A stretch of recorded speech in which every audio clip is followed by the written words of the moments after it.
Kim Jong-un says the war with Iran proves North Korea was right to push ahead with its nuclear program.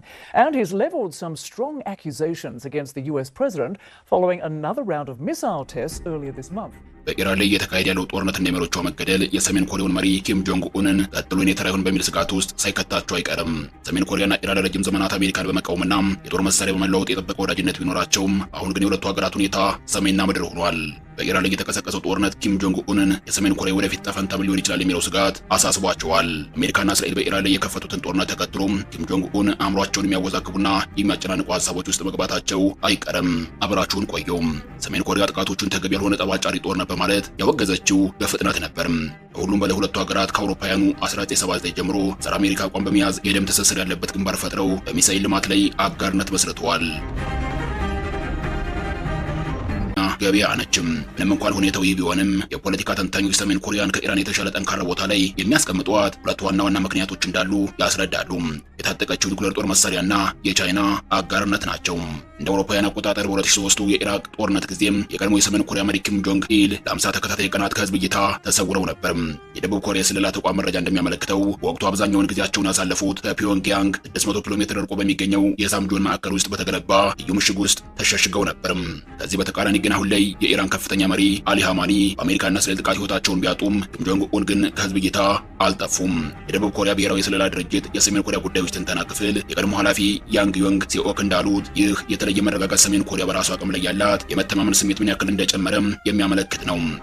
Packed house in Pyongyang, Kim has a defiant message for President Donald Trump. The United States is now resorting to acts of state-sponsored terrorism and aggression. The hostile forces wanted us to make a different choice, preaching a payment for our giving up of nuclear weapons. But the present situation clearly proves our nuclear possession is irreversible.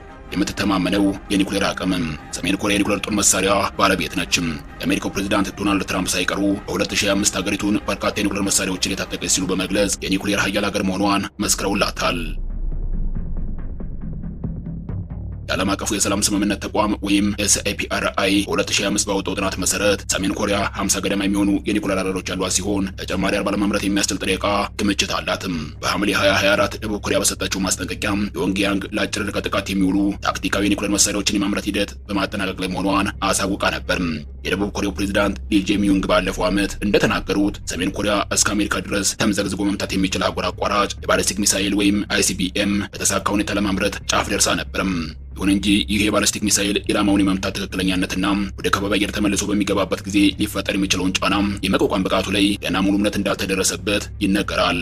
ዓለም አቀፉ የአቶሚክ ኤነርጂ ኤጀንሲ ወይም IAEA በበኩሉ ኢራን እጅግ ሰፊና አሳሳቢ የሆነ የኒውክሌር መርሃ ግብር እንዳላት ቢያረጋግጥም የኒውክሌር ጦር መሳሪያን በይፋ ለማምረት የሚያስችል የተደራጀ መዋቅር እንዳላት የሚያሳይ ተጨባጭ መረጃ ግን አላገኘሁም ብለዋል። እንደ አውሮፓውያን አቆጣጠር በ2015 ከተደረሰው ታሪካዊ የኒውክሌር ስምምነት በኋላ ኢራን ዩራኒየም የማበልጸግ ስራዋ ላይ ጥብቅ ገደቦችን ለመጣል ተስማምታ ነበርም።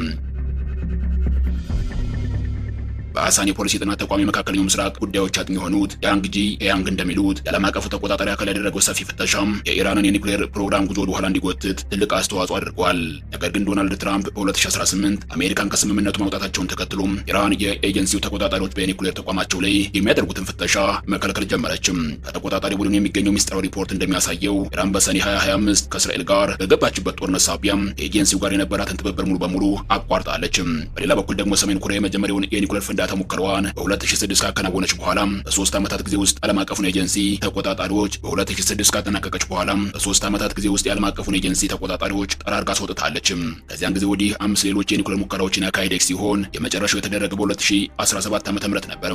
በዚያን ወቅት ፒዮንግያንግ ከዋሽንግተን ጋር ድርድር ለማድረግ ፈቃደኛ ሆና የነበረ ሲሆን ሆኖም በ2018 እና 2019 የአገሪቱ መሪዎች ሁለት ታሪካዊ ስብሰባዎችን እንዲያደርጉ በር ከፍቶ ነበር። በድርድሩ ላይ ኪም ጆንግ ኡን የተጣለባቸውን ዓለም አቀፍ ማዕቀብ እንዲነሳላቸው በመጠየቅ በምላሹ የዩኤንግቢኤንን የኒውክሌር ማዕከል ለማፍረስ ሐሳብ አቅርበው ነበር።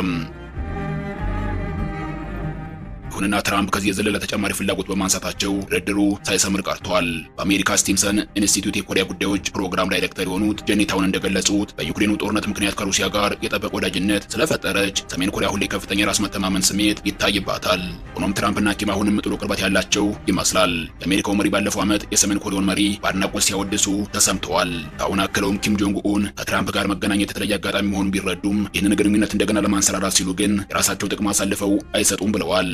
ሰሜን ኮሪያ በኢራን ላይ የተከፈተውን ጦርነት ስታወግዝ ፕሬዝዳንት ትራምፕን በቀጥታ ከመተቸት ተቆጥባለችም። ባለፈው ወር በተካሄደው የገዢው ፓርቲ ስብሰባ ላይም አገሪቱ ከአሜሪካ ጋር ያላትን አዎንታዊ ግንኙነት ለማስቀጠል ፍላጎት እንዳላት ገልጻለችም።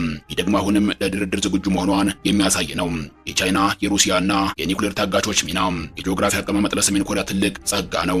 ከቻይና ጋር የምትዋሰን መሆኗ ከአሜሪካና ከዋና ጠላቷ ደቡብ ኮሪያ የሚሰነዘርባትን ጫና ለመቋቋም እንዳስተማማኝ ጋሻ እንድትቆጥረው አድርጓታል።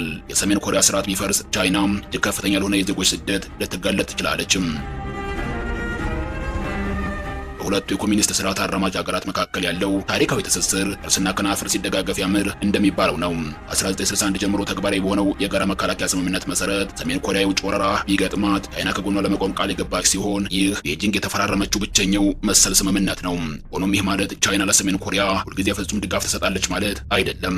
ምክንያቱም የሰሜን ኮሪያ የኒውክሌር ጦር መሳሪያ መስፋፋት በቀጠናው ላይ አለመረጋጋት እየፈጠረም ይገኛል። የሲኦል ብሔራዊ ዩኒቨርሲቲ ተመራማሪ የሆኑት ጃንግ ዮንግ ሲኦክ እንደሚያስረዱት ሰሜን ኮሪያ ከሩሲያ ጋር እያዳበረች ያለው የጠበቀ ወዳጅነት ቻይናን ሊያስደስታት ይችላል። በተለይም በ2004 ሁለቱ ሀገራት የመከላከያ ስምምነት መፈራረማቸውን ተከትሎ የቤጂንግ ቅሬታ ሊጨምር እንደሚችል ተመራማሪው ጠቁመዋል። ነገር ግን ሰሜን ኮሪያ ለቻይና ያላት ስትራቴጂካዊ ጠቀሜታ ከፍተኛ ነው። ቻይና ለስትራቴጂካዊ ፍላጎቷ ያላት አቋምም የማይናወጥ ነው። ኪም ጆንግ ኡንም ይህንን ሀቅ ጠንቅቀው ይረዱታል ሲሉ አብራርተዋል።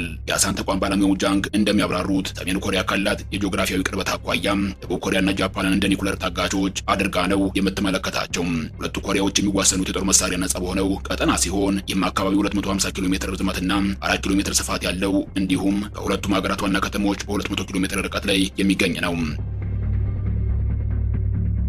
የደቡብ ኮሪያ ብሔራዊ የስለላ ድርጅት የቀድሞ አባል የሆኑት ጃንግ የሲኦል ዋና ከተማና አካባቢዋ ለሰሜን ኮሪያ ጥቃት በቀጥታ የተጋለጡ መሆናቸውን ያሰምሩበታል። ደቡብ ኮሪያ ልክ እንደ አሜሪካ፣ እስራኤል ወይም ሌሎች የመካከለኛው ምስራቅ ሀገራት የጠላትን ሚሳኤል አየር ላይ የማክሸፍ አቋሟ አጠራጣሪ ነው ብለዋል።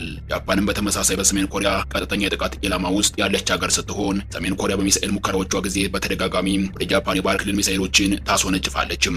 ጃፓንና ሰሜን ኮሪያ በድምሩ ወደ 80 ሺህ የሚጠጉ የአሜሪካ ወታደሮችን በግዛታቸው ሲያስቀምጡ በመካከለኛው ምስራቅ ደግሞ 50 ሺህ ያክል የአሜሪካ ወታደሮች ሰፍረዋል። የፖለቲካ ተንታኞች እንደሚሉት በኢራን ጦርነት የከፍተኛው መሪ አያቶላህ አሊ ኻሜኒ መገደል ኪም ጆንግ ኡን አገሪቱ የኒውክሌር መሳሪያ ባለቤት ባለመሆኗ አቅም አንሷታል የሚል ድምዳሜ ላይ እንዲደርሱ አድርጓቸዋል።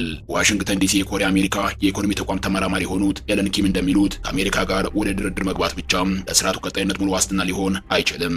አሁንም በዚህ ሀሳብ ሙሉ በሙሉ ይስማማሉ።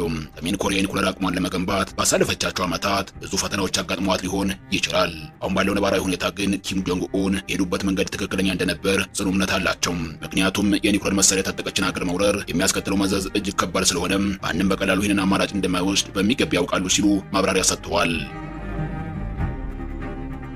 የኢራን ጦርነት ለኪም ጆንግ ኡን አንድ ትልቅ ትምህርት ሰጥቷቸዋል። ይኸውም የኒውክሌር መሳሪያ ከሌለህ ለጥቃት ትጋለጣለህ የሚል ነው። ኢራን የኒውክሌር ጦር መሳሪያ ስላልነበራት ተደፈረች ብለው ስለሚያምኑ ኪም ጆንግ ኡን የኒውክሌር መርሃ ግብራቸውን ለማሳደግ የወሰኑት ውሳኔም ፍጹም ትክክል እንደነበር በራሳቸው ተማምነዋል። ከዚህም በላይ ሰሜን ኮሪያ የዓለም ሀያላን የሆኑትን ቻይናና ሩሲያን ከጎኗ በማሰለፍና ጎረቤቶቿን ደቡብ ኮሪያና ጃፓንን በኒውክሌር ስጋት ታጋች አድርጋ በመያዟም አሜሪካ በቀላሉ ጥቃት እንደማሰነዝርባት ታውቃለችም። ስለዚህ ኪም ጆንግ ኡን ከኢራን ውድቀት ተምረው የኒውክሌር መሳሪያቸውን እንደ ብቸኛ የህልውና ዋስትና አጥብቀው እንደሚይዙ ግልጽ ሆኗል።